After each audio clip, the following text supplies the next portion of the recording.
हर खबर पर होगी आपकी पकड़। डाउनलोड कीजिए एबीपी लाइव ऐप।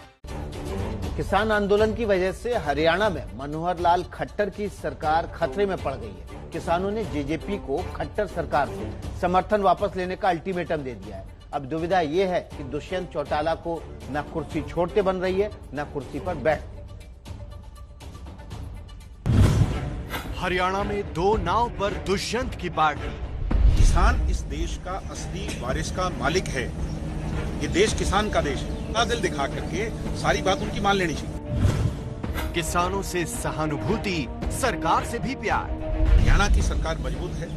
उस 5 साल के लिए सरकार चलेगी। मनोहर लाल खट्टर जी के नेतृत्व में, दुष्यंत चौटाला के नेतृत्व में सरकार बिल्कुल मजबूत है। किसान आंदोलन पर किसके साथ जेजेपी? हम किसानों का समर्थन पहले दिन से करते हैं। इसमें 8 तारीख का या 9 तारीख का या 7 तारीख की बात ही नहीं। किसानों की जो भावना है, हम उनके साथ हैं। ये है दिग्विजय चौटाला, जननायक जनता पार्टी के बड़े नेता और डिप्टी सीएम दुष्यंत चौटाला के भाई।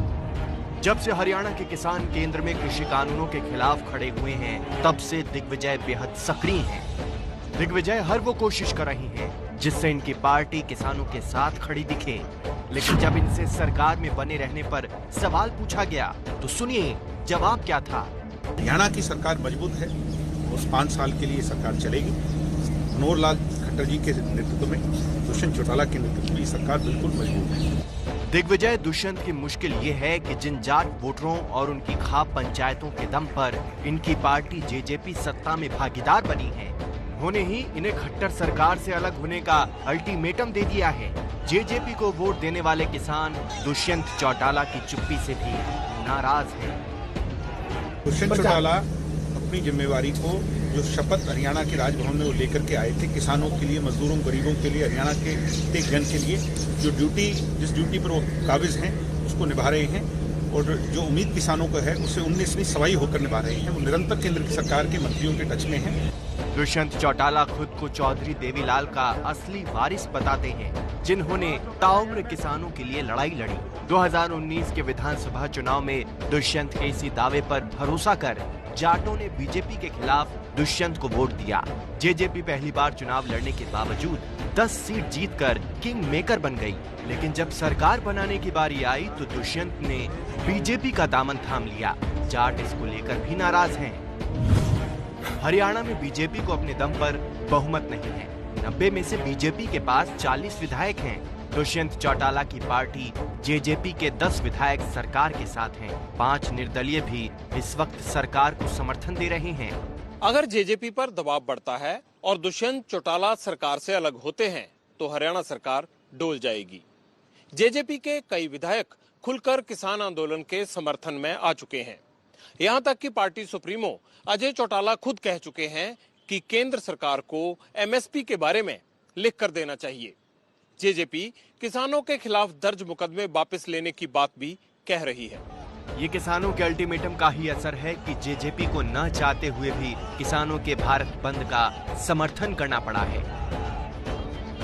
पर्दे के पीछे से पार्टी सीएम खट्टर पर किसानों की मांगे मानने का दबाव भी बना रही है।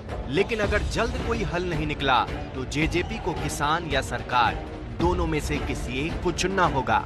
मेरे हिसाब से 10 के 10 विधायक किसान के घर में जन्मे। ऐसा कैसे हो सकता है कि हम किसान की बात की चिंता न करें? किसान आंदोलन को लेकर कांग्रेस ने भी खट्टर सरकार और खासकर जेजेपी पर दबाव बढ़ा दिया है। पूर्व सीएम भूपेंद्र हुड्डा ने राज्यपाल को ईमेल भेजकर विधानसभा का विशेष सत्र बुलाने की मांग की है ताकि अविश्वास प्रस्ताव लाया जा सके। ये तो अपनी कुर्सियों पे फेविकॉल लगाए बैठे हैं बीजेपी जेजेपी हरियाणा में। नहीं तो तुरंत इस बात की आवाज उठानी चाहिए था सेंटर से। और जेजेपी जो कह रही थी हम तो किसानों की वो है, उनको तुरंत इस सरकार से बाहर आ जाना चाहिए था, हरियाणा की सरकार से बाहर। हमारा हरियाणा का किसान वो खुश है।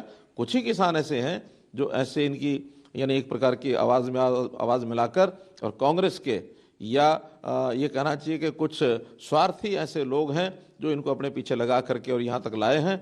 वरना हरियाणा के किसान का बहुत ही हमने एक प्रकार से जो उनकी सहायता की है। कुल मिलाकर कहानी ये है कि कृषि कानूनों को वापस लेने की हट कर रहे किसान अब हरियाणा की सरकार हिलाने की स्थिति में हैं। ऐसे में अगर जल्द किसान आंदोलन को खत्म करने का रास्ता नहीं निकला तो खट्टर की सरकार खतरे में पड़ सकती है।